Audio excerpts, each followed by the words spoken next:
ഹരി ഓം. ദശകം 4, ശ്ലോകം 15.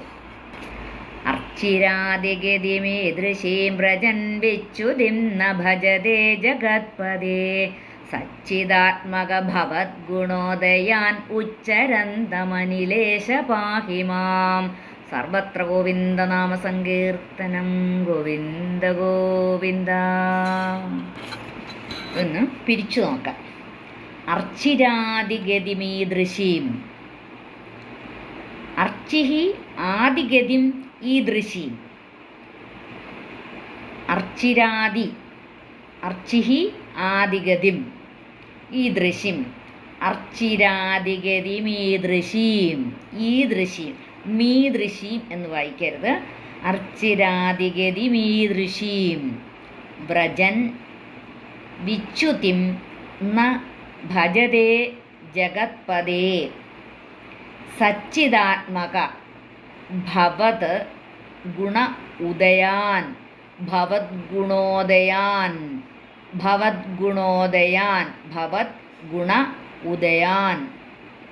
ഉച്ചരന്തം അനിലേശ പാഹി മാം. ഉച്ചരന്തമനിലേശ പാഹി മാം.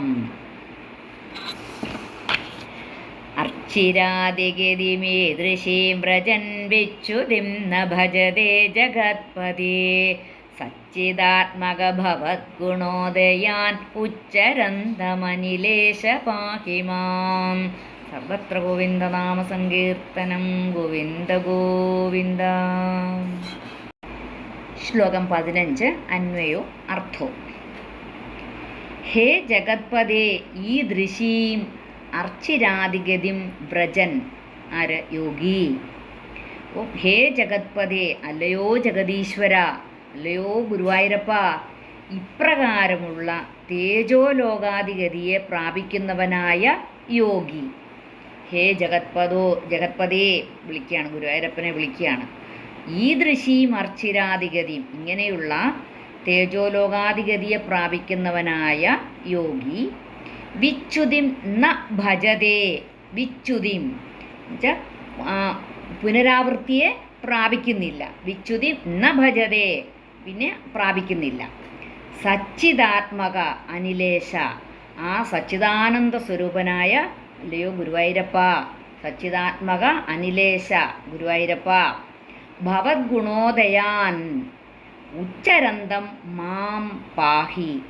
ആ ഭവദ്ഗുണോദയാൻ, അവിടുത്തെ ആ ഗുണങ്ങളെക്കുറിച്ച് കീർത്തനം ചെയ്യുന്ന അടിയനെ രക്ഷിക്കണമേ.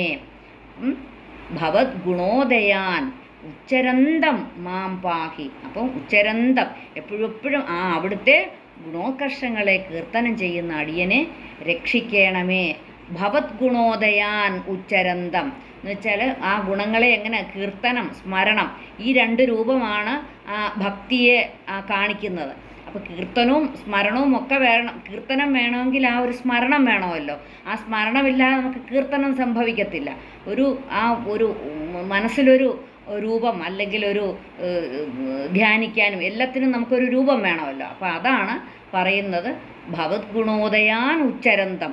ആ കീർത്തനവും സ്മരണം എന്ന രണ്ട് രൂപത്തിലുള്ള ഭക്തിയാണ് ഇവിടെ കാണിക്കുന്നത്. അപ്പം അല്ലയോ ജഗദീശ്വര, ആ അജ്ഞാതിമാർഗങ്ങളിലൂടെയുള്ള ആ മോക്ഷത്തെ പ്രാപിക്കുന്നവന് പിന്നെ ജനന മരണ സമ്മിശ്രമായ സംസാര ദുഃഖം ഉണ്ടാകുന്നില്ല. അപ്പോൾ അല്ലയോ ശുദ്ധസത്വസ്വരൂപനായ ഗുരുവായൂരപ്പ, അങ്ങയുടെ ആ ഗുണമഹിമകളെ യഥാശക്തി സ്തുതിക്കുന്ന എന്നെ രോഗാദി ദുഃഖങ്ങൾ അകറ്റി രക്ഷിക്കണമേ എന്ന് ഈ ശ്ലോകത്തിൻ്റെ അവസാനത്തിലൂടെ ഭട്ടതിരിപ്പാട് പറയുന്നു. നമുക്കും അത് തന്നെ പ്രാർത്ഥിക്കാം. ഓരോ ദശകത്തിൻ്റെ അവസാനത്തിലും എൻ്റെ രോഗങ്ങൾ അകറ്റിത്തരണമേ എന്ന് ഭട്ടതിരിപ്പാട് പറയുന്നുണ്ട്. വെറും രോഗം മാത്രമല്ല, നമ്മുടെ മനസ്സിലെ രോഗങ്ങളും അകറ്റിത്തരണമേ എന്നാണ് പ്രാർത്ഥിക്കുന്നത്.